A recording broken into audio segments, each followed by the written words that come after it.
Y seguimos con el tema 4, con la parte, a ver que bajemos, con la parte de los problemas de la interpretación. Como ayer vimos equivocidad y como estaban diciendo antes, no recuerdo quién, ya la hemos, o sea, la equivocidad la vimos y la vaguedad ya la habíamos visto al tratar los enunciados subsuntivos. Pues entonces lo único que nos queda es regulación de la interpretación. Mirad, nosotros hemos visto ya los problemas de la interpretación, siendo, sí, yo diría que el más importante, el problema de la equivocidad. ¿En qué consiste el problema de la equivocidad? Un mismo enunciado, dado que tenemos diferentes criterios interpretativos que se pueden usar, entonces nos pueden conducir, y de hecho frecuentemente nos conducen, a obtener diferentes normas, ¿vale? Bueno, esto implica que, o mejor dicho, siempre que los criterios interpretativos no estén jerarquizados, porque si los criterios interpretativos estuviesen jerarquizados, hubiese relaciones de preferencia absoluta o relativa, no habría ninguna razón. Sí, pero no toques la puerta, pasa directamente. No habría ninguna razón o no habría ningún problema. Simplemente aplicásemos el que fuese superior jerárquicamente o sobre el que existiese una regla secundaria de preferencia, relativa o absoluta. ¿Y no será que esto lo ha hecho el legislador? Bueno, sí, el legislador lo ha hecho.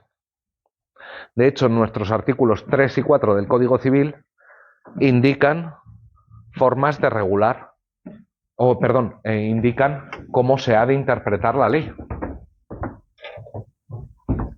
Ahora bien, nosotros, antes de llegar a la regulación del Código Civil, tenemos que ver 451 que puede haber diferentes formas en las que regular la interpretación.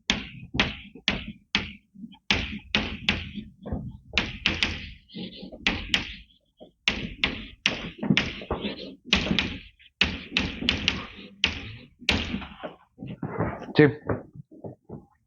Bueno. Para entender las diferentes formas en las que se puede regular la interpretación, tenemos que recurrir a una distinción que yo este año había decidido ahorraros, pero que me temo que es imprescindible, que es la diferencia entre interpretación, proceso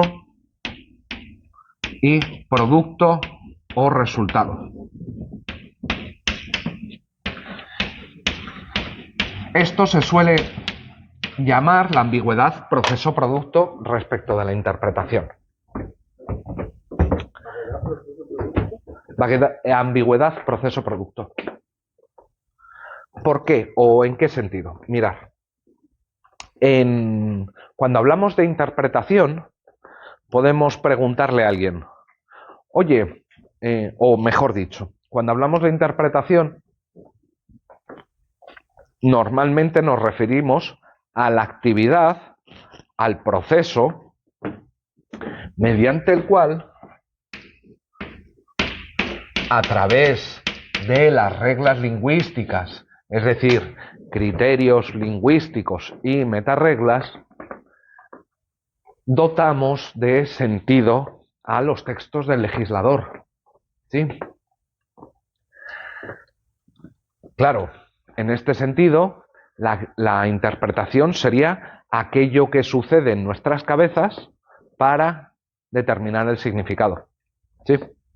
Para establecer qué significado otorgamos. Sin embargo, si yo pregunto, oye, ¿cómo ha interpretado el Tribunal Supremo este artículo del Código Penal? Ahí, cuando pregunto qué interpretación ha hecho, no me estoy preguntando qué actividad o qué procedimiento ha utilizado, sino que lo que me estoy preguntando es qué conclusión o qué resultado ha alcanzado. ¿Sí?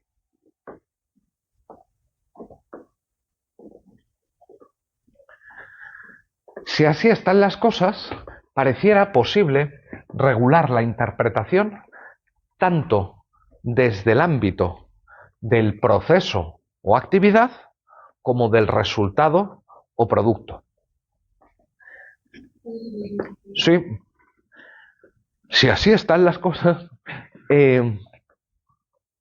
nosotros o se podrían imaginar formas de regular tanto el proceso o actividad de interpretación como regular solo el resultado.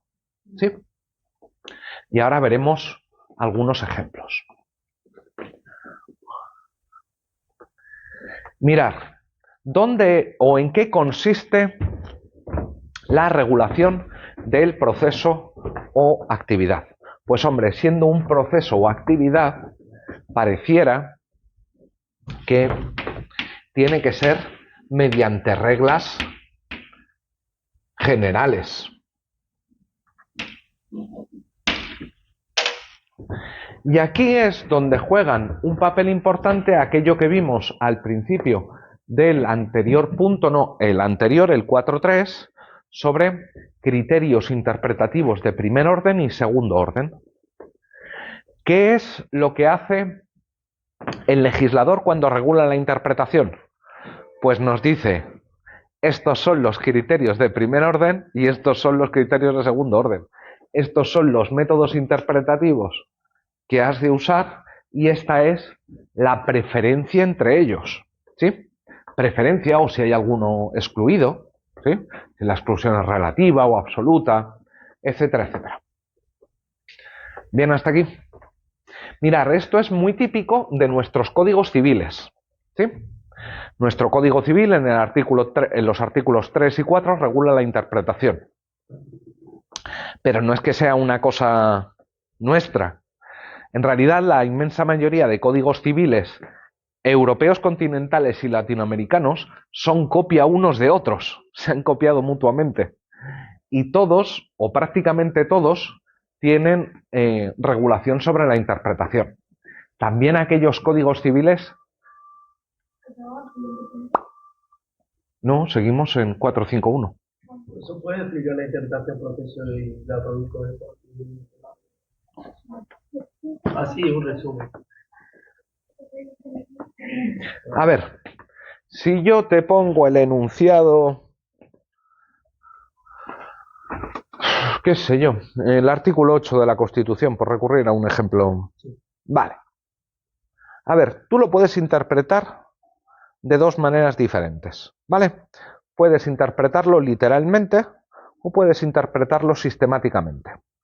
Interpretarlo literalmente o sistemáticamente te va a llevar a dos resultados diferentes. Una cosa es qué criterio interpretativo uso, proceso, actividad.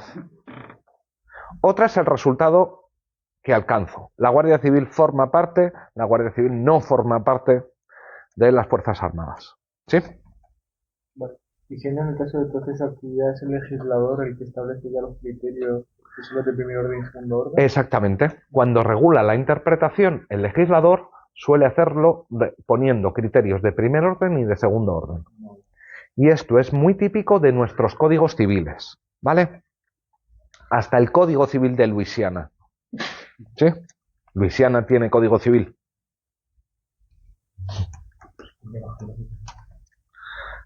No, es el único estado de Estados Unidos que tiene Código Civil. Eso es muy continental. No sé, yo es que cruzo la charca y ahí me quedo. Ya, vale. Pero aparecen también en el Código Civil y de Comercio argentino, en el Código Civil chileno, en el Código Civil colombiano, en el mexicano. ¿Sí? No es el único sitio donde podemos encontrar regulación de la interpretación.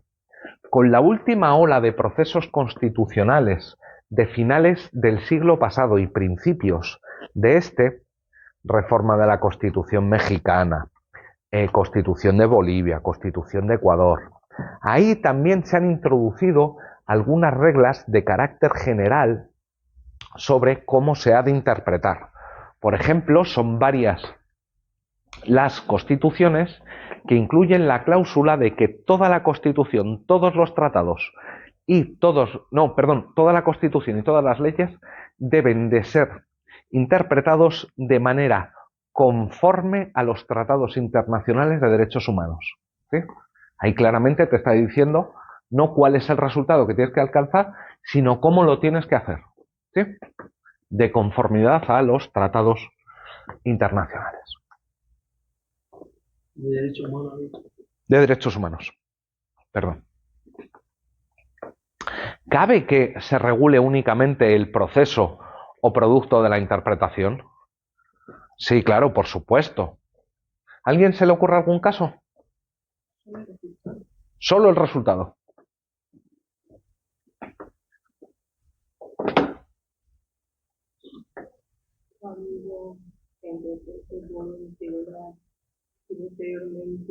Bueno, se podría decir que los precedentes interpretativos son formas de regulación de el proceso, el producto o resultado de la interpretación. Es verdad. Pero hay un caso más claro, que es el de las definiciones legales. ¿Sí? Cuando el legislador pone una definición, por ejemplo, Tratado Internacional sobre niños, niñas y adolescentes. Ahí te definen niños, niñas y adolescentes. ¿Qué es lo que te está diciendo? Toda vez que leas la expresión niño, niña o adolescente, tienes que entender lo que pone. ¿Sí? ¿No? Indica el resultado. Indica el resultado. Definición de muerte en la ley de trasplante de órganos. Muerte es cesación de las funciones del hipotálamo. Te dice, toda vez que veas en este texto la palabra muerte, pues ya sustituye muerte por cesación de funciones del hipotálamo. ¿Sí? Esto es lo que significa. Y así sucesivamente. Sobre las definiciones, regulación de la interpretación, producto o resultado, hay infinidad de variedades.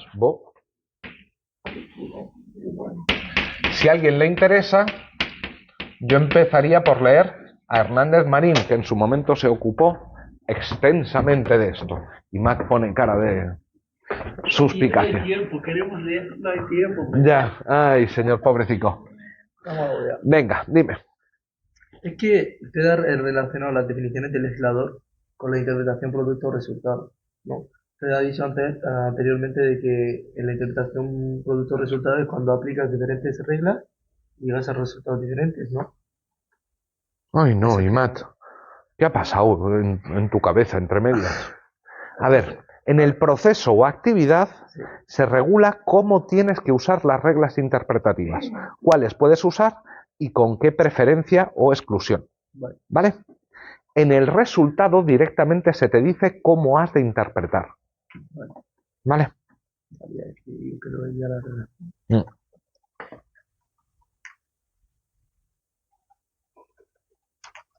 ¿Bien ahí? ¿Dudas? Venga, os cuento una trampita. Cuando tienes definiciones legales, la gente dice, bueno, problema interpretativo resuelto. Ya, pero es que las definiciones legales a su vez son enunciados del legislador, así que hay que interpretarlas. Las definiciones también hay que interpretarlas. ¿Cómo? Porque no tienen valor de verdad, no son ni verdaderas ni falsas. ¿Y por eso no las tengo que interpretar? No, pero simplemente te indican una información, son, digamos, meramente informativas. Tú quieres guerra y yo te la voy a dar. Yo te la voy a dar. Mira, esta tesis es la tesis mayoritaria defendida por la gran mayoría de autores. Las definiciones no son normas. Hay algunos que sostenemos, no es que sea solo yo, somos varios, que sostenemos que las definiciones son normas.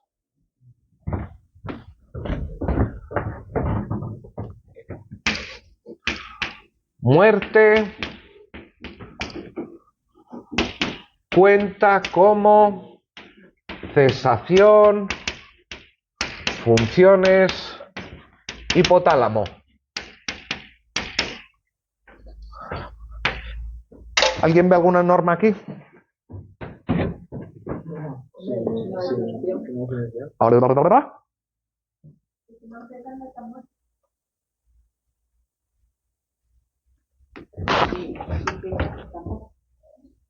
Fijaos en la estructura. X cuenta como Y. ¿Os suena ya algo más? Es una norma constitutiva. Las definiciones son normas constitutivas. El legislador no te informa nunca de nada. El legislador no es un lingüista. Pero es que si no vamos a discutir. Pues no discutas y dame la razón. Yo el tema 2 de que para que una norma, para que un enunciado sea una norma es necesario que pretenda sustituir la voluntad del. Ojo. En ocasiones, pero que si. Las normas, no los directivos en general. Pero, y también tienen que tener un acto de reproche. Hay que acto de reproche. No, eso son las prescriptivas, lo del acto de reproche. Esta es constitutiva. No es que simplemente, yo que ahí veo un enunciado que te informa sobre algo y está. Mira, el punto, si quieres, lo podemos retrotraer.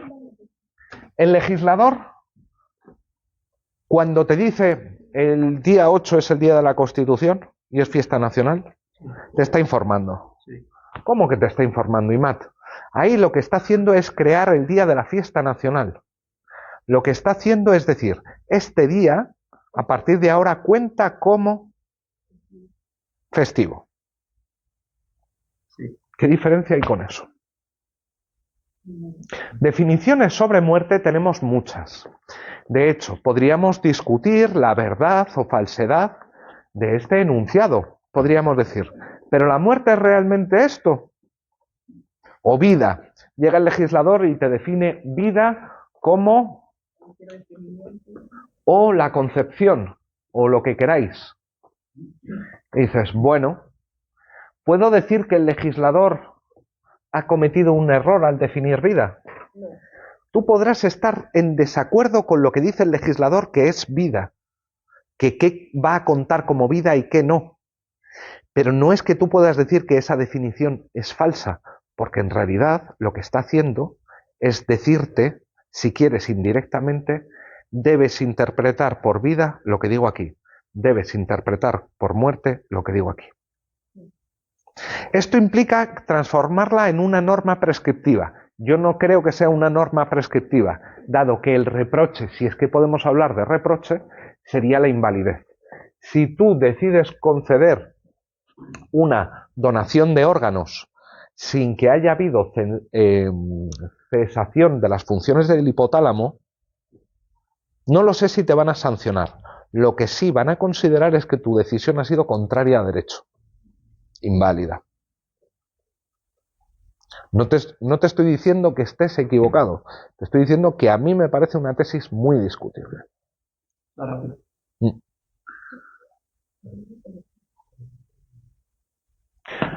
¿Vamos con las reglas del Código Civil?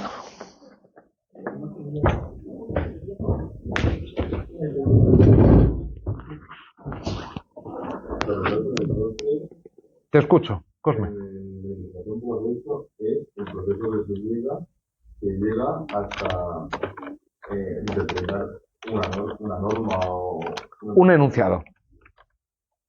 Esa es la interpretación como proceso o actividad. Y la interpretación del producto es el producto de la interpretación. El resultado al que llegas mediante la aplicación de ese criterio.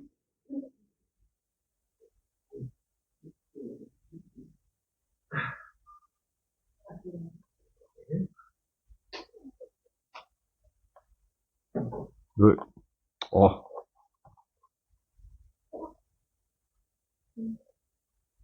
Venga, luego bajamos.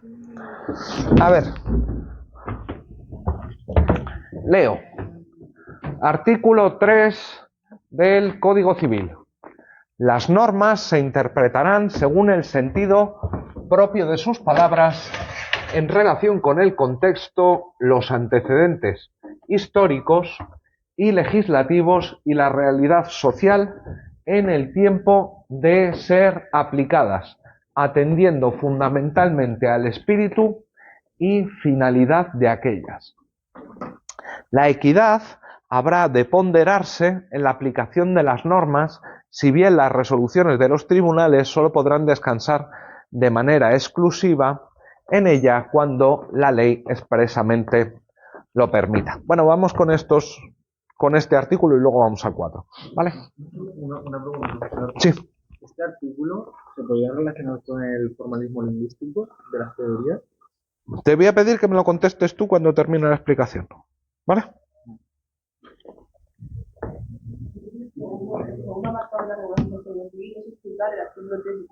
Sí. Explicar. No sé si esto va a ser una explicación realmente.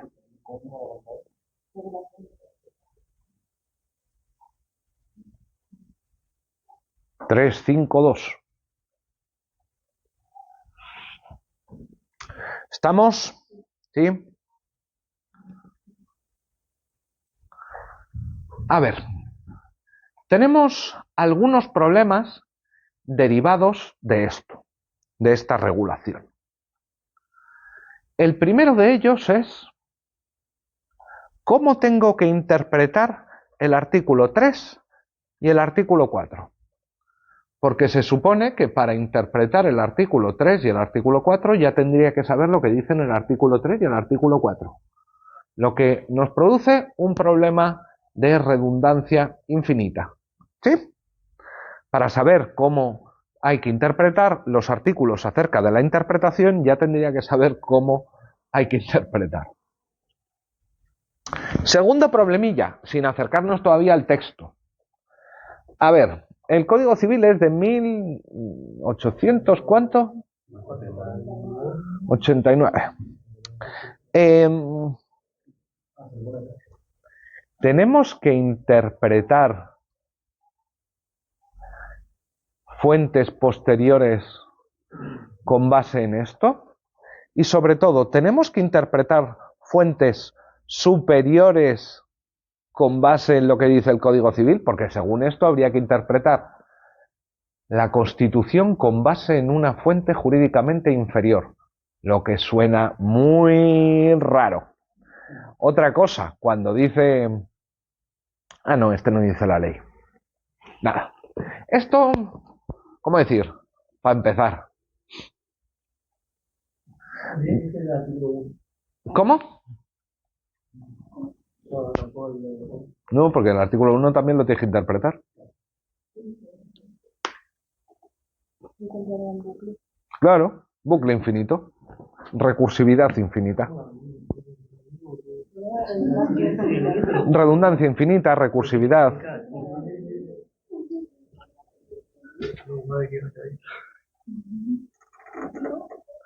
Las normas se interpretarán. A ver, nosotros ya sabemos que las normas no son el objeto de la interpretación, son el resultado de la interpretación. ¿Sí? Así que interpretar una norma... Se podría pensar que interpretar una norma se refiere solo a solucionar problemas de vaguedad, porque ahí ya tienes normas. Para saber que algo es vago, tienes que haberle dotado de un significado vago. ¿Sí? Pero vamos, no le vamos a pedir al legislador del 19 que supiese suficiente de lingüística como para haber sido más escrupuloso. Las normas se interpretarán según el sentido propio de sus palabras. ¿Os acordáis lo que vimos cuando vimos el criterio literal? Cuando vimos el criterio literal, lo que dijimos es que una cosa era literal, otra natural y otra obviedad. Sentido propio no querrá decir lo mismo que sentido natural, porque pareciera que sentido propio es aquel que es propio de las palabras como si fuese un acto, una cosa natural, la relación entre los términos y su significado. Así que, ¿aquí está estableciendo el criterio literal o no está estableciendo nada? Es que aquí lo veo literal, lo natural. Estamos diciendo, Pepe, si dice el sentido propio de sus palabras, sentido propio, si por sentido propio entendemos sentido natural, eso no existe. ¿Por qué? Porque las palabras no tienen un significado propio o natural. Las palabras tienen el significado que nosotros le atribuyamos. ¿Cómo? Obvio, vimos que... Bueno, pero entonces, ¿cómo regula la interpretación el legislador? Diciéndote que cada cual interprete como quiere, según lo que le parezca obvio. Pues en el mejor de los casos es el literal. El literal al momento en que se emanan las leyes o al momento de interpretarlas. Porque no son lo mismo. En relación con el contexto, pregunta, esto lo que nos está diciendo es que el legislador era un pragmatista lingüístico que decía hay que estar al contexto de enunciación, o está estableciendo la legitimidad del criterio sistemático, porque no es lo mismo. Una cosa es que esté introduciendo el criterio sistemático, otra es que esté introduciendo algo para el literal. Los antecedentes históricos y legislativos. A ver, ¿esto quiere decir que hay que realizar una interpretación sistemática conforme a otras leyes anteriores, aunque éstas estén derogadas? Hombre, ahí lo que te está diciendo es que tengas en cuenta los antecedentes históricos. Si entre los antecedentes históricos hay una ley que regulaba el mismo tema, ¿significa esto que tengo que interpretar la nueva ley de conformidad con la antigua? Entonces, ¿qué significa esto? Prosigamos. Y la realidad social del tiempo en que han de ser aplicadas. De nuevo, esto se refiere simplemente al contexto lingüístico, al contexto político. ¿Deben las normas adaptarse a la realidad social y en este sentido a lo que el juez considere que son las circunstancias relevantes de la realidad social, o debe ignorarlo?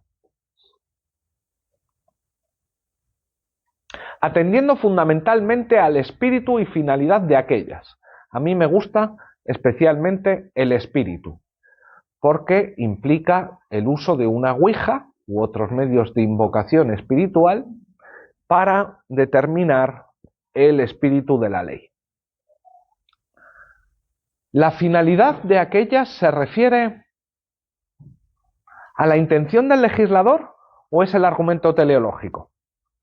Porque si es el argumento teleológico, entonces no cabe que tenga ningún sentido hablar del espíritu. Sin embargo, si consideramos que la finalidad era la finalidad del creador, interpretación intencional, podríamos decir que lo del espíritu se refiere a la interpretación teleológica. Un segundo que me canso. Por cierto, este artículo 1 está estableciendo una relación de preferencia entre los diferentes criterios, porque lo que está diciendo ahí pareciera que si lo leo literalmente es que tengo que combinar todos a la vez. Y si combino todos a la vez, ¿qué pasa si no consigo alcanzar el mismo resultado interpretativo? Que tienes un problema de equivocidad y esto no sirve ni para hacer puñetas. ¿La equidad habrá de ponderarse en la aplicación de las normas? Dime.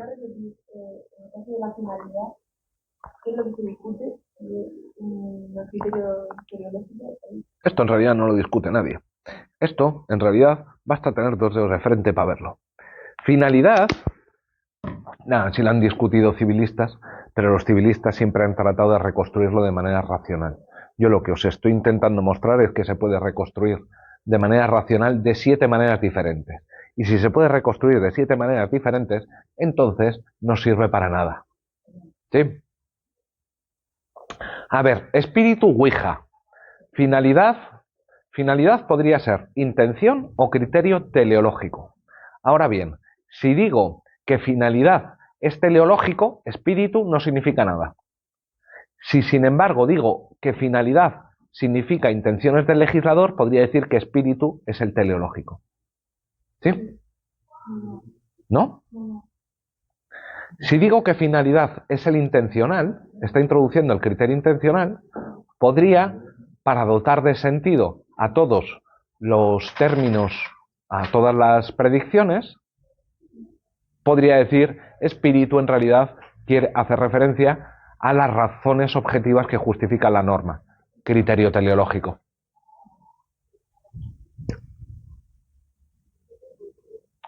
La equidad habrá de ponderarse en la aplicación de las normas. Qué bonito que se adelantó nuestro legislador un siglo a la moda de la ponderación. Pero empecemos. ¿Alguien sabe lo que es la equidad?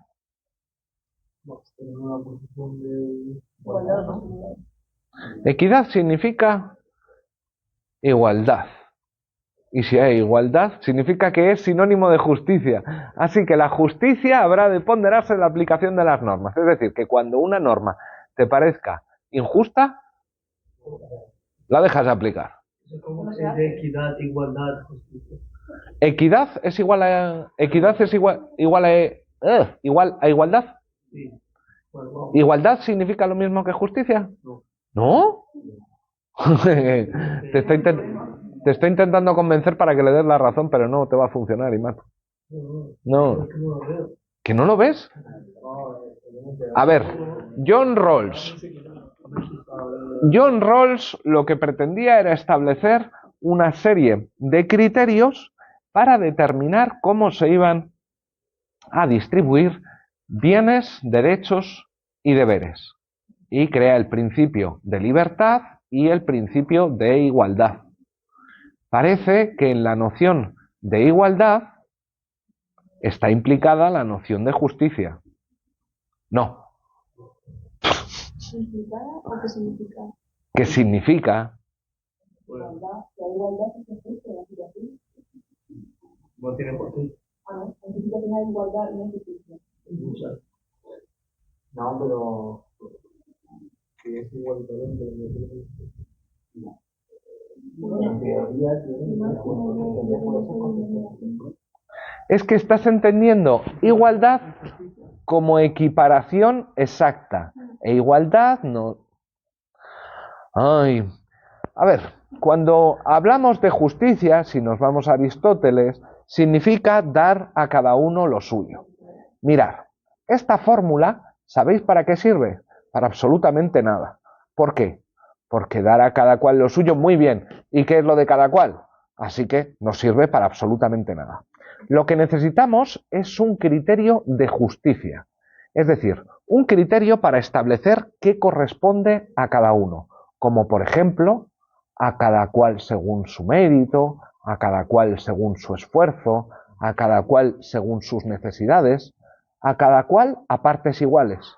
Estos son 4 diferentes criterios de justicia. Y Matt, tú lo que estás presuponiendo es que igualdad quiere decir dar a todos exactamente lo mismo. Y no tiene por qué significar esto. Sería lo mismo que igualdad. Equidad, al menos uno de los significados de equidad, Es igualdad. es igualdad. No ha dicho igualdad significaría justicia. Sí. Pero no tiene por qué, porque Ángel acaba de poner un ejemplo de yo estoy aquí, tengo 10 y Ángel está aquí 0. Entonces, si yo le doy a Ángel a un 5, yo qué sé, caramelo, lo que sea, estamos en situación igual. Entonces, es justo. Y Matt, escúchame. Lo que te estoy diciendo es que tú estás presuponiendo que igualdad supone reparto exacto de la misma cantidad de bienes a todos los sujetos. Yo lo que te estoy diciendo es que eso no tiene por qué ser así. Dentro de los criterios de justicia o los criterios de igualdad, yo puedo decir que voy a repartir de manera igual a la gente dependiendo de ser persona, que es lo que estás diciendo tú, de sus méritos, de sus capacidades. Si yo digo a cada cual según sus méritos, ¿he dejado de ser igualitarista? No. Lo que te estoy diciendo es que las personas que se esfuerzan, todas las personas que se esfuerzan igualmente, tienen que ser tratadas igualmente. Las personas que tengan un esfuerzo menor también tienen que ser tratadas igualmente dentro de su grupo. Pero esto es igualdad. Es una de las formas posibles de la igualdad.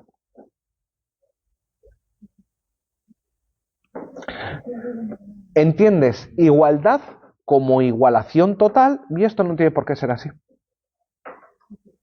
De hecho, algo dijimos durante las prácticas sobre esto.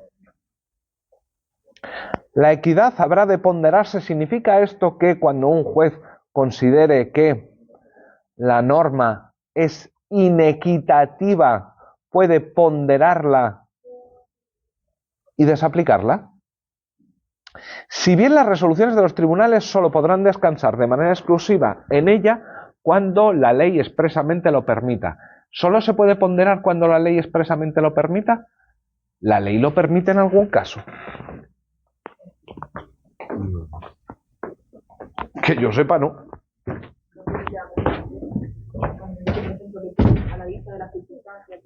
Pero eso es una sentencia, no una ley.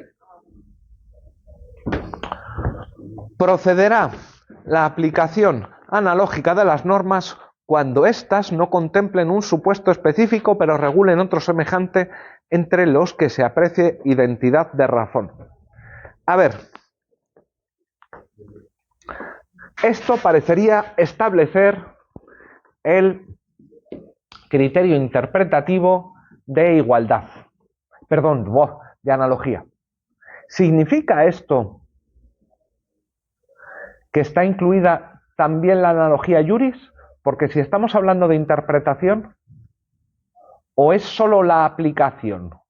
En el sentido de que que es posible la analogía juris, pero no la legis. Las leyes penales, las excepcionales y las de ámbito temporal no se aplicarán a supuestos ni en momentos distintos de los comprendidos expresamente en ellas. Pregunta, ¿y en el resto de casos sí? En los casos que no sean leyes penales excepcionales y de ámbito temporal, ¿se pueden aplicar a otros supuestos y momentos distintos de los comprendidos expresamente en ellas? Pero el mismo artículo, o sea, estamos denigrándolos, a ver que no sirven. Que si estamos denigrándolos No, denigrándolo. para ver que no sirven, sí. O sea, no. Pero no sirven los artículos.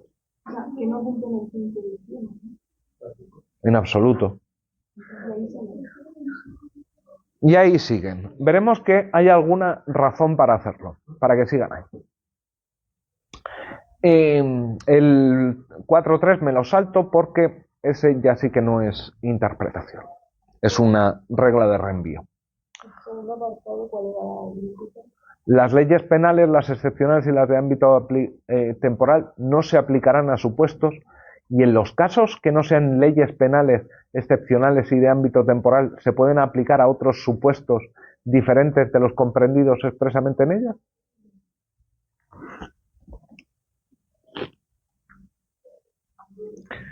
¿Significa esto?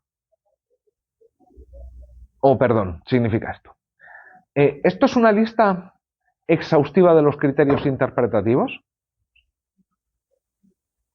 ¿O es meramente ejemplificativa? Porque ahí no aparece la reducción al absurdo, no aparece el argumento a contrario, no aparece la disociación. ¿El hecho de que no estén expresamente previstos implica que no se pueden usar? ¿Forman estos una jerarquía? Y si es así, ¿de qué tipo? ¿El hecho de que aparezca primero el criterio literal significa que tiene preferencia?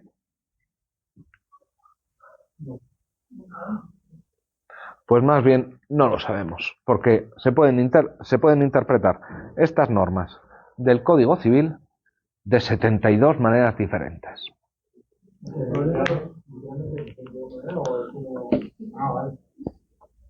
problema lo tiene el código. Sí.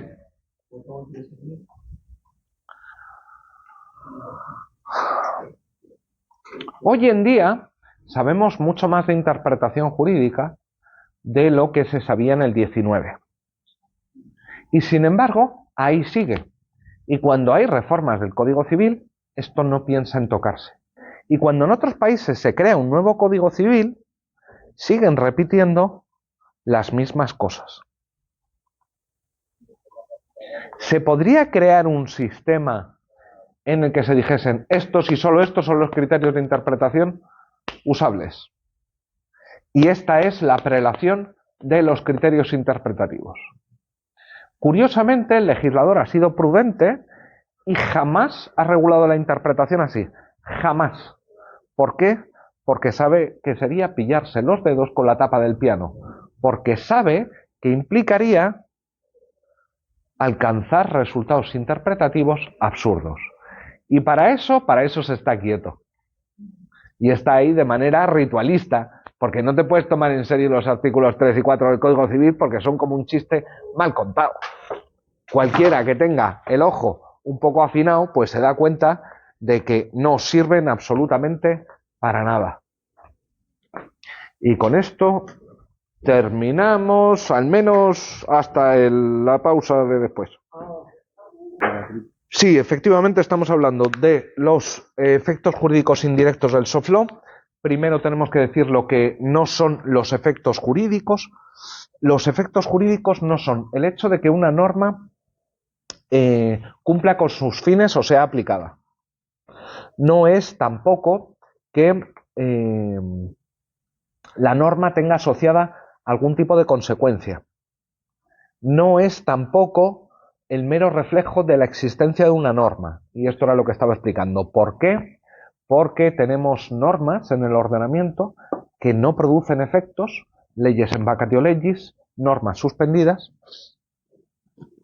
con lo cual no podemos decir que es el mero reflejo lógico de las normas. Y por el otro lado tenemos cosas que no son normas, que sí tienen un reflejo en las posiciones jurídicas de los sujetos. Y aquí os contaba el caso de la abogada murciana que acaba de sacarle al Consejo de Estado un informe diciendo que el Consejo General del Poder Judicial estaba violando sus derechos en cuanto jueza sustituta. Entonces, ¿qué son los efectos jurídicos? Para nosotros, efecto jurídico va a querer decir lo mismo que relevancia. Que una norma tenga o un directivo, decir que un directivo tiene relevancia quiere decir que cuenta. ¿Que cuenta en qué sentido? Que cuenta para la justificación de una decisión jurisdiccional o para justificar tu propia pretensión jurídica. ¿Sí? En este sentido, claro, ¿cuándo va a tener efectos jurídicos el soft law? Pues mirad. Esos serían los efectos jurídicos indirectos, pero si nosotros nos vamos a ver qué es o qué dijimos respecto de que el soft law es un fenómeno de carácter autoritativo e institucional, dijimos que precisamente por ser autoritativo, provenir de una autoridad práctica o epistémica, y por provenir de una institución, cuenta. Como genera razones independientes del contenido, cuenta. Como condición de la justificación de decisiones jurisdiccionales, de pretensiones. Otra cosa es que sean indirectos o directos, y ahora voy, Matt. Cuando se habla de efectos jurídicos indirectos, normalmente se hace referencia a que hay una norma de Harlow que se remite o se refiere a ella, al instrumento de soft law. No obstante, esto es reductivo. ¿Por qué? Porque nosotros sabemos que hay instrumentos de soft law que mencionan al hard law, pero no viceversa. Por ejemplo, el comité Zanger, que es el que interpreta de manera auténtica, me parece que es el artículo 8 del Tratado de No Proliferación de Armas Nucleares, y que el tratado no dice nada. Pero el comité Zanger dice, yo interpreto el artículo 8. Zanger era un físico, un profesor de física suizo, que fue el primero que capitaneó el grupo. Pero también tenemos casos en los que ni el hard law menciona el soft law, ni el soft law al hard law, ¿vale?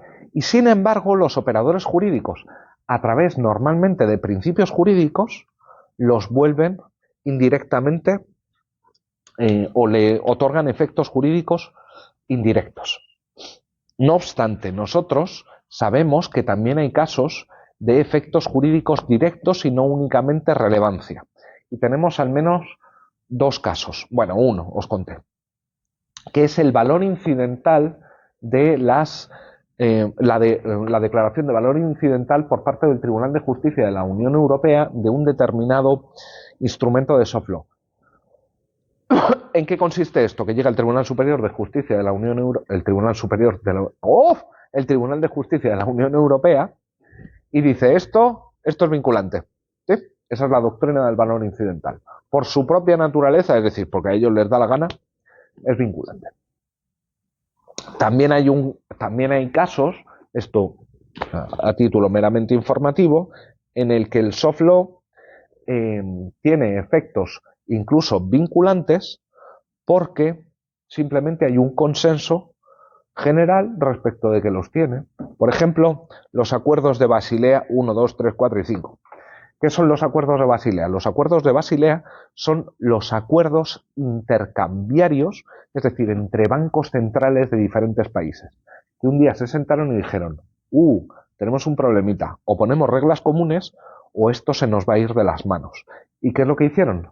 No firmar un tratado internacional porque eran los directores de los bancos centrales de cada país, sino un acuerdo entre estos directores. Y créanme que Basilea se considera vinculante. El reflejo lógico de las normas no es ni efecto jurídico indirecto, no es... Eso es un no. El hecho de que el soft law produzca efectos jurídicos directos no era característica exclusiva del soft law.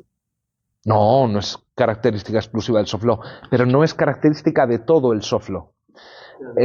Si por efectos jurídicos entendemos que es relevancia, siempre tiene relevancia. Si lo que estamos pensando es en efectos vinculantes, directos, esto sucede cuando llega el Tribunal de Justicia de la Unión Europea y te dice tiene efectos jurídicos directos vinculantes. ¿Qué diferencia hay entre o cuáles son las diferentes formas de relevancia? Mirad, relevante puede ser cuando, según el tipo de condición que instituye, porque puede instituir una condición necesaria o necesaria y suficiente para la justificación de la decisión y entonces ahí hablamos de vinculatoriedad. Pero también hablamos de relevancia cuando el soft law o los precedentes son condición meramente suficiente para la justificación de la decisión. Y este punto es importante. ¿Por qué? Porque cuando nos encontramos con cosas que son condición suficiente para la justificación, esto significa que aplicarlos tendría asociada una consecuencia jurídica, la corrección de la decisión, pero no aplicarlos no estaría calificado, no sería ni correcto ni incorrecto. Esto que permite que tú puedas justificar otras decisiones al margen del soft law o al margen de los precedentes. ¿Estás decidiendo en contra de soft law o en contra de precedentes? Sí, lo puedes hacer. No está calificado, así que adelante. Y también pueden ser condición meramente contribuyente. Contribuyente que podría significar condición necesaria y condición suficiente, o directamente que cuenta, simplemente. ¿Sí? Más dudas, que no sean solo de IMAT. Dale, es broma. Cuando hablamos de... Tú censúrale cuando quieras, Gloria. Cuando hablamos de analogía, Sí. ¿creamos una norma implícita o no tenemos que hacer? Depende. Si estamos hablando de la analogía Iuris, sí. Si estamos hablando de la analogía legis, no. En la analogía legis, a ver, en cierto sentido también creamos una norma nueva. Tú acuérdate siempre de la prohibición de fumar, el vapor y el incienso. A ver, ¿Vapear puede ser entendido o fumar puede comprender también fumar? Sí, pero aquí estás creando una norma nueva. En cierto sentido, sí. ¿Por qué? Porque lo que estás haciendo es ampliar... Imán, ¿me estabas escuchando? Sí, te ¿Sí? escucho, estaba apuntando. Vale. Lo que estás haciendo es transformar, es decir, crear una norma nueva, transformar la norma que decía prohibido fumar, entendiendo por fumar solo quemar tabaco y aspirarlo, por una norma más amplia que dice que es consumir nicotina. ¿Sí? ¿Y si no lleva Ahí... nicotina? ¿Cómo? ¿Y si no lleva nicotina? Pues entonces diremos que no es fumar. Entonces puedo fumar. ¿Cómo? Entonces puedo fumar. Hombre, si estoy definiendo fumar como consumir nicotina y no estoy consumiendo nicotina, pues no estoy fumando. Por aquello que he entendido por fumar. Yo también me planteo eso ahí. Entonces, en general, ¿no? Pero en el caso de la analogía, Sí, en el caso de la analogía leyes sería solo en un sentido muy particular y es que has abandonado la norma que decía prohibido fumar como quemar tabaco y has construido una que es consumir nicotina. ¿Qué es la misma norma? No es exactamente la misma norma, pero estás ampliando una norma previamente existente, mientras que en la analogía Yuri estás creando una norma nueva, no de la nada, pero casi. Una pregunta que no es de contenido, sino más bien, por ejemplo, si usted pregunta el precedente lo hemos visto en muchos sitios. No, hombre, no puedo preguntar en el desarrollo algo que os debe ocupar 20 páginas en los apuntes. Vale. Así que entra, No, en desarrollo. no, ojo. Entra y bien entrado. ¿Puede explicar por encima en el tema 5 la consistencia equilibrada? Sí, La consistencia En el equilibrada. tema 5, apartado 5.3, entendía. 5.3.2. Yo le iba a preguntar si podía explicar también el 5.31, la concepción estándar. pues vamos con los dos. A ver, vamos con...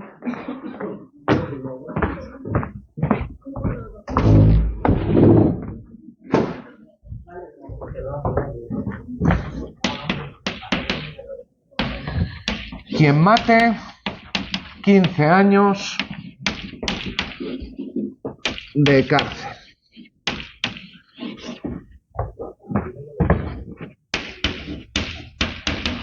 Gloria mató.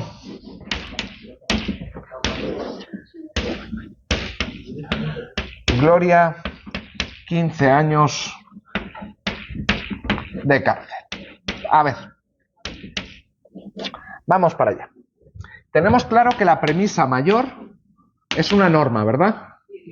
Tenemos claro que la conclusión también es una norma individual. Esta es norma general. Y aquí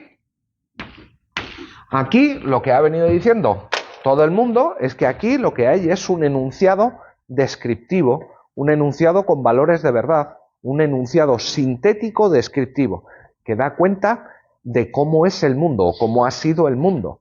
¿Sí? Concepción estándar. Te dice, mira, es que el derecho probatorio, todo el derecho probatorio, ¿para qué nos sirve? Para averiguar la verdad. El objetivo, de hecho, algunos dirán que el objetivo del proceso es averiguar la verdad para aplicar las normas solo en aquellos casos en los que se han producido los hechos previstos por las normas. Concepción adversarial propia del Civil Law, punto 5.1. 5.1.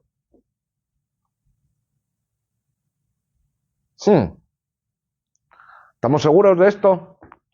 A ver, ¿por qué podríamos dudar de esto? Mirad, el derecho probatorio, en realidad, no solo tiene como objetivo perseguir la verdad. ¿Por qué? Pues porque también protege otros valores, como por ejemplo la intimidad de las personas o en general los derechos fundamentales. El derecho a la prueba también protege la integridad física. ¿Cómo lo hace? Considerando ilícita una confesión o un interrogatorio en el que se tortura a la persona. ¿Sí? A ver, entonces, para determinar qué es verdad y qué es mentira en el proceso, tenemos que aplicar normas. Y esto es la hostia de raro. A ver, la ciencia, cuando pretende averiguar la verdad de algo, sí utiliza reglas, pero son reglas metodológicas que tienen como fin siempre averiguar la verdad. Pero es que en el derecho probatorio no pasa eso. En el derecho probatorio hay plazos para probar, hay plazos para presentar prueba y luego no la puedes presentar. Hay 1000 restricciones que hacen que, repito, su fin principal es la averiguación de la verdad, pero no solo. No admitimos los procesos eternos, no admitimos un montón de cosas, no admitimos. Vamos a ver. Si un razonamiento tiene normas, el razonamiento probatorio usa normas, ¿cómo es posible que la conclusión sea un enunciado descriptivo? Pues o yo he entendido muy mal la ley de Hume, la falacia de Hume, o es imposible. Pero así, imposible. Imposible. Porque si en el razonamiento hay normas, la conclusión tiene que ser necesariamente una norma, porque si no estaríamos pasando del deber ser al ser. Y como esto no me parece que tenga ningún sentido, pues parece que tenemos que aceptar la condición o tenemos que aceptar la tesis según la cual Gloria Mató, y esto a Imad le va a encantar, no es simplemente un enunciado descriptivo.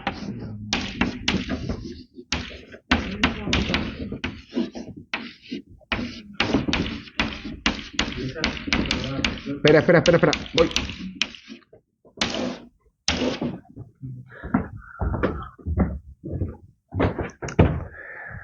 Sino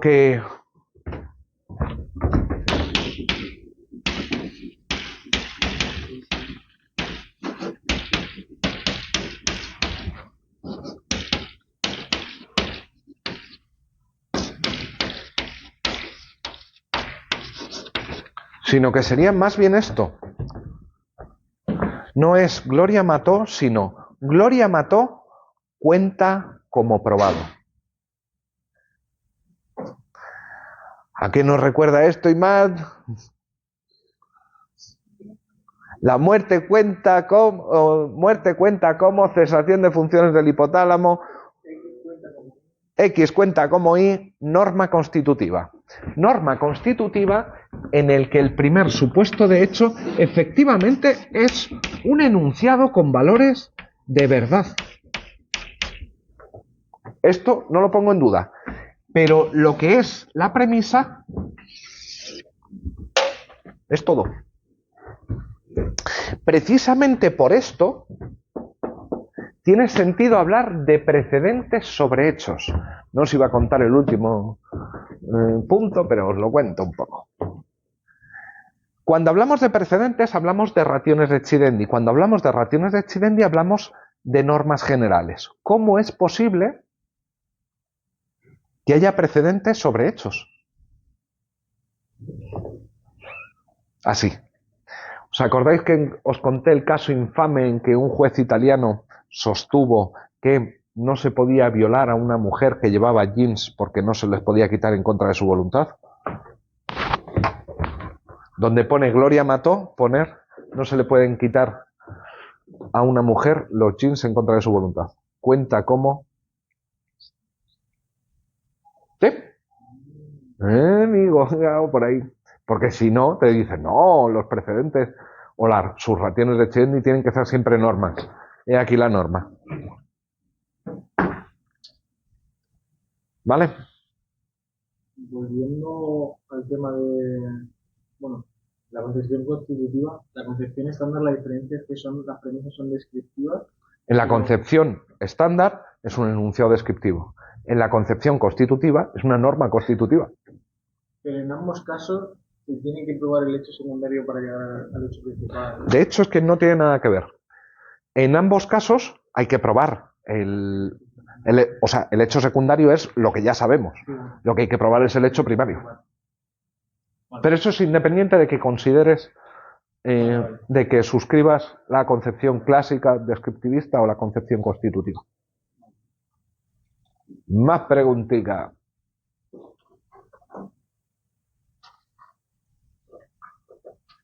Por eso lo que ha dicho usted antes de la norma prescriptiva, dijo usted que la norma prescriptiva es la estructura de supuesto derecho y consecuencias jurídicas. ¿Puede darse una norma prescriptiva sin tener consecuencias jurídicas? Depende de lo que estés entendiendo por consecuencia jurídica. Si consecuencia jurídica es solución, es decir, calificación normativa, prohibido, permitido, obligatorio, No. Lo que sí puede haber es norma prescriptiva sin sanción. No. Ojo, la sanción en realidad es otra norma. Ponte.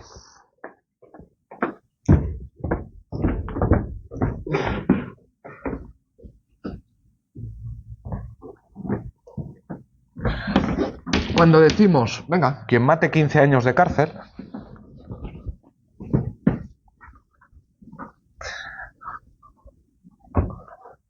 esto lo puedo desgranar en realidad en dos normas diferentes.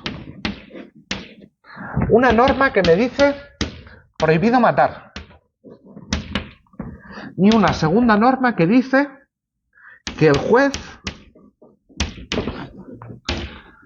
debe condenar a 15 años al que mate.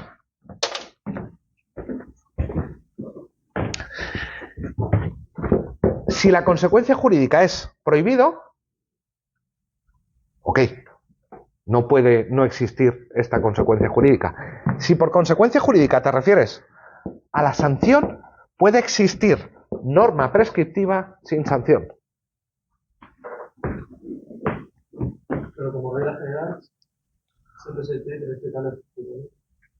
La estructura en cuanto al supuesto derecho, consecuencia jurídica, llevamos viéndolo como solución, ¿no? No sé, no es que aquí no os digo qué es lo que debéis o no debéis hacer. Así que, ¿caben normas prescriptivas sin sanción? Sí. Consecuencia, no. Sin consecuencia. Si consecuencia es la calificación normativa, no. Porque ahí simplemente tendrías matar. Pero matar sería un enunciado descriptivo, no directivo. Más cosiques. Lo de eventos de cualificador y condición de reputación dentro del esquema de Google. Tranquila, yo tampoco.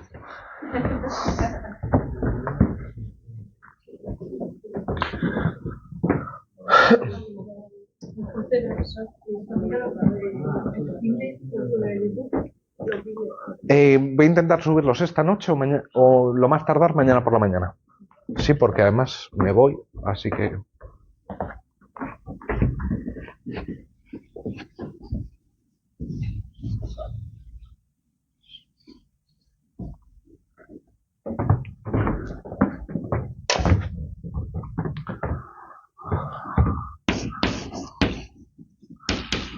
Razón.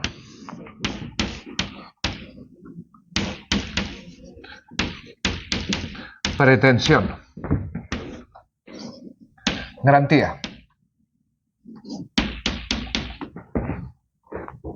Vayamos a las garantías. Las garantías son reglas de inferencia. ¿Sí? Las reglas de inferencia pueden ser pues leyes de la física. Si suelto una tiza, va a caer. ¿Sí? Ahí hay seguridad al 100%.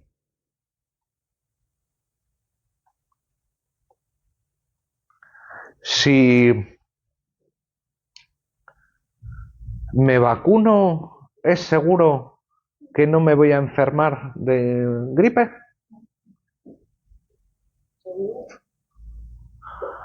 ¿Ves que tenemos cosas que son 100% seguras? Salvo que introduzcamos la física cuántica, entonces. Pero sin tener en cuenta la revolución cuántica, hay cosas que están al 100%. Y hay otras que no. Por ejemplo, si te vacunas de la gripe, ¿te puedes contagiar? Sí, y de hecho te puedes hasta morir, pese a haberte contagiado. Pero es al 99%. Y si yo en mi razonamiento introduzco que mira, es que mi garantía no es al 100%, te digo, es muy probable, es probabilísimo. ¿Cómo llama eso Toulmin? Eso es lo que pone Toulmin. No es la condición de refutación el otro, que ahora no me acuerdo. El cualificador es esto, es ese, probablemente. ¿Vale? Viene del tipo de garantía que estás usando. Chao. ¿Vale? La condición de refutación.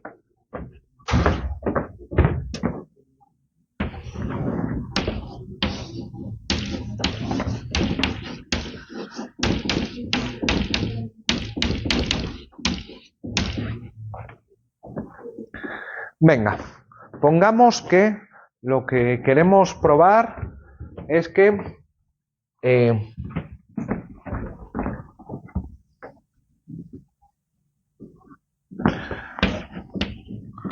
la muerte de Álvaro no se ha debido a gripe.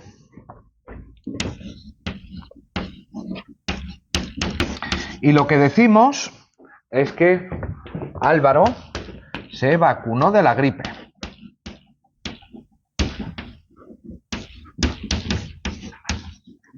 Nuestra garantía es la norma según la cual, a ver, el 99% de los casos no te vacunas.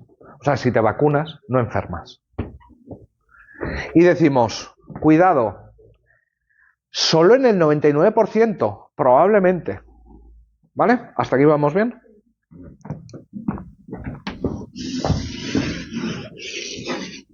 Ahora bien, si usted me demuestra que en el cuerpo de Álvaro hay restos del virus de la gripe, entonces me como mis palabras.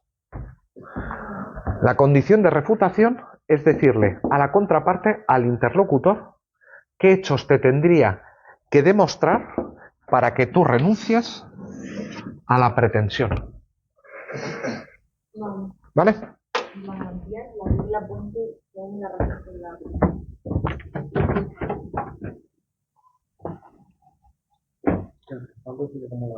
La garantía de la garantía.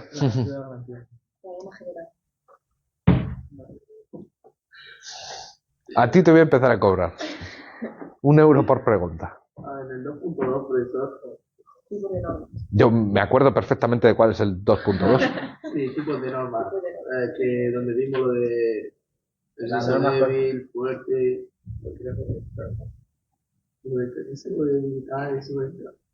Eso no es una pregunta, eso es una solicitud de...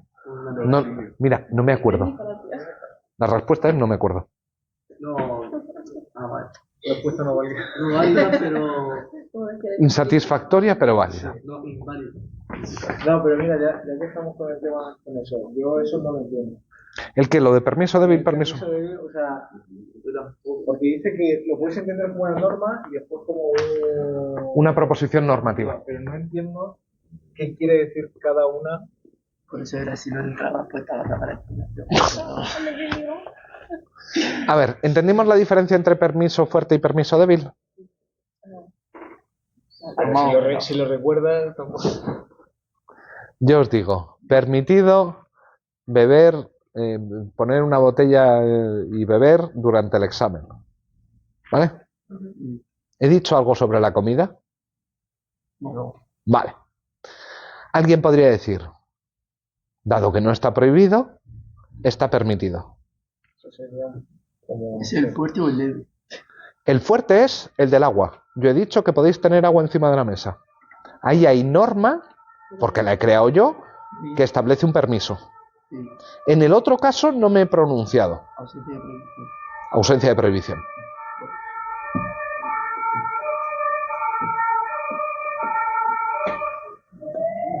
Lo que tenemos que tener muy clara es la diferencia entre permiso fuerte y permiso débil. ¿Vale? Ahora bien, ¿es verdad que todo aquello que no está permitido, que no está prohibido está permitido? Depende. ¿Puede haber una norma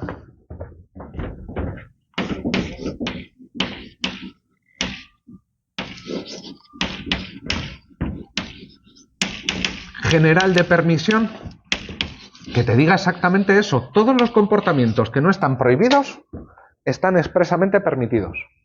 Sí, esto puede suceder. Y ahí, en el caso de la comida, durante el examen, no sería un permiso débil, sería un permiso fuerte, que quedaría cubierto por esa permisión general. ¿Vale? Pero en el permiso de débil usted dijo que era todo lo que no está prohibido, está no prohibido. Un segundo. Si esto es una norma, entonces el caso de la comida está permitido. ¿Por qué? Porque eso es una norma. ¿Vale? Pero si lo dice una norma, si lo dice una proposición normativa, os recuerdo, es aquel enunciado que pretende describir el contenido del derecho. ¿Sí? El profesor dijo que podía... Exactamente.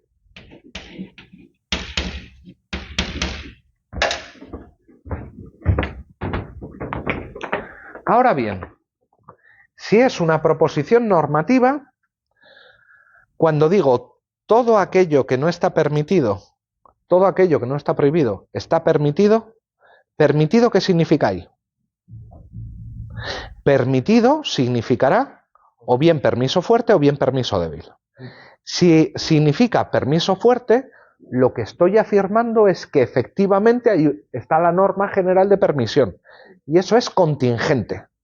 Contingente porque puede no estar o puede estar el contrario. Principio general de prohibición. Si interpreto esa proposición normativa y donde dice permitido quiere decir permitido en sentido débil, lo único que querría decir es que todo aquello que no está permitido, no está permitido. Ausencia de prohibición. Todo lo que no está prohibido está no prohibido.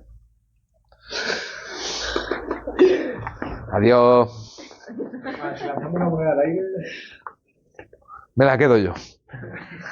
Más preguntas. Yo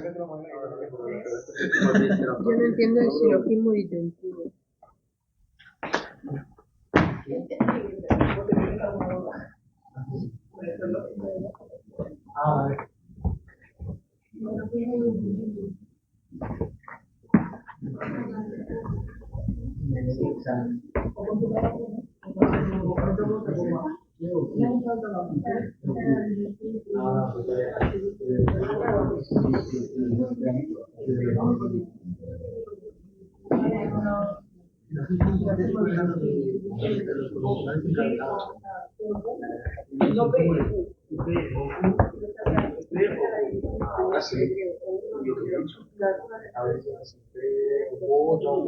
En el silogismo disyuntivo son excluyentes.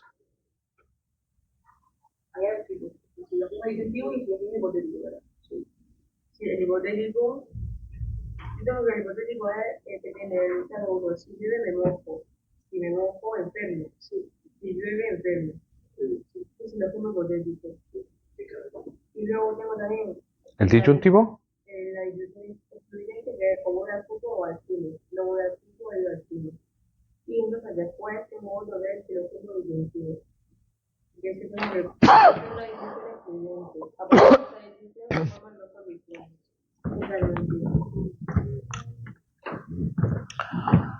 Tu respuesta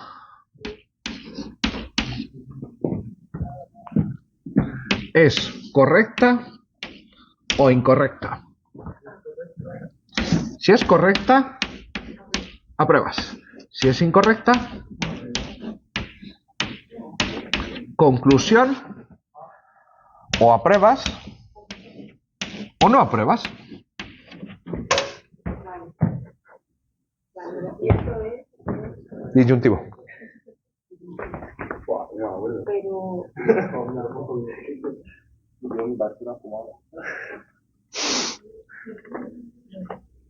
Si eso lo tenéis en el esquema subido.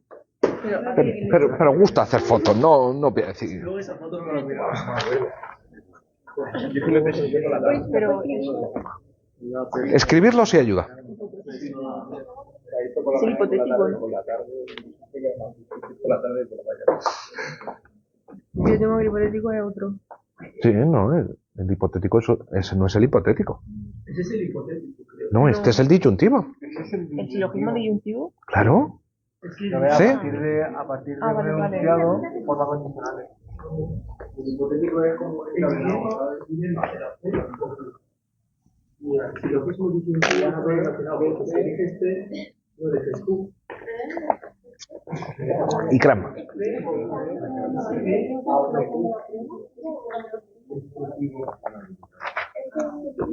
Lo os he explicado antes.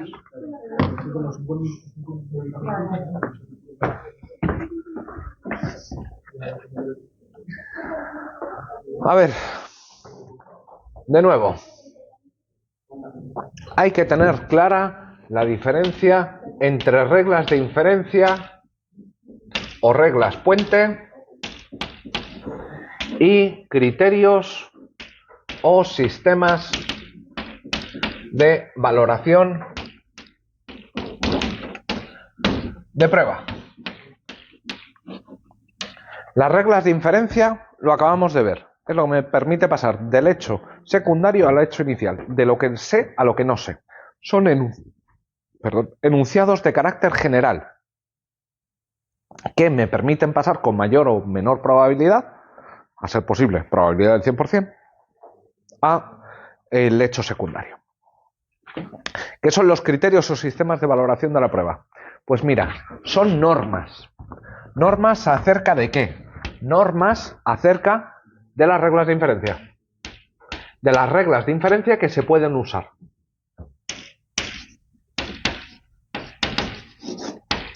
Por ejemplo, pues tenemos tres casos. Libre valoración de la prueba. Son modelos, ¿vale? Libre valoración de la prueba. ¿Qué cara estás poniendo, Cosme? De no me estoy enterando de la misa a la media. Libre valoración de la prueba es el juez puede elegir las reglas de inferencia que le dé la bendita gana. Está después la sana crítica y finalmente la prueba tasada. ¿La prueba tasada qué es? La prueba tasada es el ordenamiento, te proporciona el ordenamiento directamente cuáles son las reglas de inferencia. ¿Qué está en medio? Sana crítica. ¿Qué entendemos por sana crítica? Tres cosas. Eso está en el esquema. Sana crítica son tres cosas. Primero, segundo, reglas de la lógica. Reglas de la lógica es básicamente pues una serie de creencias que tengo a partir de que soy un sujeto sobre cómo funciona el mundo. Esto es un nido para todos los estereotipos y sesgos posibles, ¿sí? Las personas norteafricanas son... Eso es un conocimiento común, no te digo que sea verdadero, pero un conocimiento. 2 o 1. Conocimiento científico consolidado. ¿Qué quiere decir conocimiento científico consolidado? Que tú, en cuanto jueza, no vas a coger el último artículo que ha salido en la revista de microbiología, Journal of Microbiology, de la Universidad de no sé cuántos, que sostiene una tesis nueva para justificar una inferencia. Porque tú en lo que te basas es en conocimiento científico consolidado. En que no es que haya un paper, que es que hay un consenso científico. ¿Sí? Tercero, máximas de la experiencia. ¿Qué son las máximas de la experiencia? Pues son aquellas reglas que ha ido formulando, reglas de inferencia, que ha ido formulando el juez en cuanto juez, ¿vale? Que son producto de su actividad profesional. Las personas que tienen la posibilidad de fugarse y cometen delitos de cuello blanco, se fugan. ¿Sí? Sí, pero aquí no estaría relacionado con los sesgos, porque sí. En toda regla de inferencia puede haber un sesgo, en toda. Excepto en las de física, en el resto, todas. Incluso No sé si sabéis que en medicina y en farmacología hay un importantísimo sesgo de género. ¿Qué quiere decir esto? Que la mayoría de los medicamentos no están pensados para vosotras. Y de hecho las pruebas no se hacen en vosotras, se hacen en nosotros. Y los efectos secundarios están descritos en nosotros. Y para vosotras simplemente se extiende. ¿Sí? Esto pasa. ¿Cómo? Nos usan de cobayas, pero los medicamentos funcionan peor en vosotras. Porque no están pensados para vosotras, están pensados para nosotros. ¿Sí?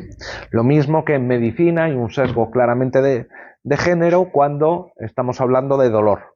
De cuando estamos hablando de una endometriosis y cosas por el estilo, se considera que esos son dolorcillos que tenéis las chicas y que son esos días del mes en los que estáis de mal humor. En fin. Y también se está buscando cura para la calvicie y no para la endometriosis. Es que también... Manda cojones, ¿eh? Y nunca mejor dicho lo de manda cojones. ¿Más dudas? Claro, habla. No entiendo la falacia de la pregunta compleja y el falso dilema. Y estoy mirando los ejemplos que puso y es que yo las veo igual, o sea, es que no las distingo. Vale. Yo creo que la clave es que nos des un baremo de cosas que puedas preguntar en el desarrollo y así más o menos ¿Quieres también las respuestas? estaría bien, pero tampoco hay que Ya. abusar en esta vida. Entonces voy a pasar un poco de ti, amigo. A ver, en el falso dilema, lo que está sucediendo es que están cerrando tus posibles respuestas cuando es claro que hay muy diferentes, ¿vale? Pueden ser respuestas muy simples, pero muchas más de las que se te presentan. El caso, claro, es Madrid o Barcelona. Luego dices comunismo o libertad, y eso lo tengo clasificado en la falacia de la pregunta compleja. ¿Por qué? Porque ¿qué significa libertad? ¿Qué significa comunismo? Porque mirad, en Madrid-Barça, ahí no hay complejidad. Eres del Madrid, del Barça, del Atleti, de quien quieras, pero no requiere una respuesta así como hiperdesarrollada. En el otro caso sí, porque en realidad plantear comunismo o libertad no es que te esté cerrando todas las opciones, sino que está requiriendo de ti una respuesta simplona, cuando en realidad se requiere una justificación muy compleja para decir eso. La falacia de la pregunta compleja son términos más complejos Requiere una respuesta más compleja. Vale. O sea, si alguien me dice comunismo o si alguien me dice libertad, le voy a contestar lo mismo. Tú eres tonto. Sí, es un seminario mañana a las 7 de la tarde. Es que lo he visto que está... ¿Qué fichado me tienes? Sí, sí, vamos. En realidad es a las 6. Por si alguien quiere oír hablar de... A las 7. Ah, no, eso no soy yo, No, imagínate. porque hay un seminario pensaba que me decía que... No, yo sí. seminario de marxistas. Manifiesto del Partido ¿Y por qué piensas que yo soy Revolución. marxista? ¿Eh? ¿Por qué piensas que yo soy marxista? No, he dicho que hay un seminario de comunismo mañana. Pues... A ver, que me recentre de qué estábamos hablando. Ah, sí, falacia de pregunta compleja. Si alguien me dice comunismo, simplemente así a secas, o libertad, esto es una respuesta simplona.